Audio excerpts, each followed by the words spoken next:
Miren muchachos, aquí vamos en segunda, ¿cierto? Miren lo que pasa cuando lo pongo en primera.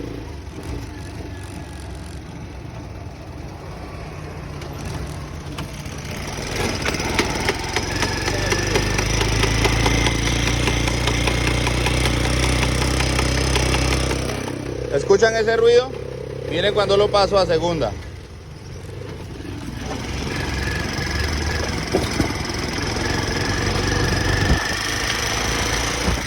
Ya ahí se le va el ruido. Y si lo devuelvo a primera,